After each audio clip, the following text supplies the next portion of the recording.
Hi, I'm Tico Torres, Bon Jovi, welcome. And we're right here at one of the gigs. We're starting off the tour. We're here in Los Angeles.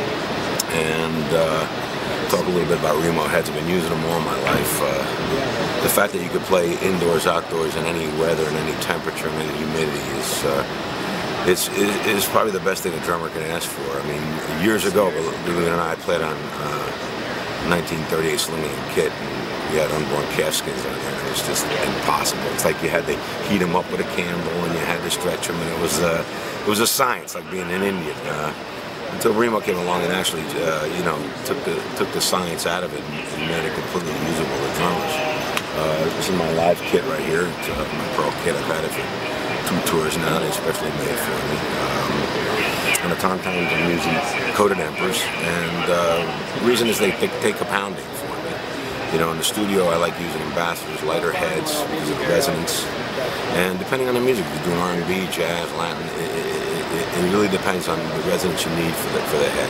So in the studio, I want something to sing, I want it to talk, so I could use a lighter head, and it's more of a confine. In this situation, because of playing rock and roll, I need something that's a little more durable, last a 2.5, 3-hour show, and last a few days, which is not a bad thing. I mean, listen, growing up as a drummer, I wasn't always in this position. It cost a lot of money for heads. But you know, when you got 10,000 pounds per square inch, you beat the hell out of them. It makes a difference that you have something that's going to last you for a while.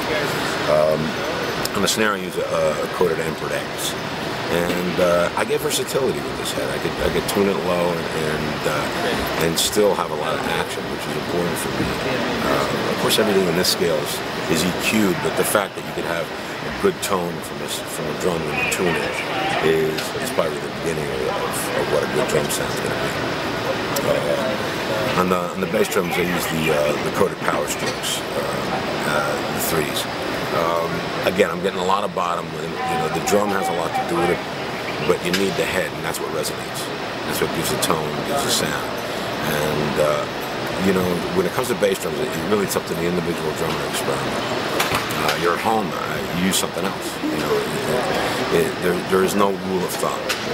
What I do notice is the way my kit's set up right now. It's not only good for indoor action, but we play a lot outdoors. The weather, humidity, rain plays a big factor.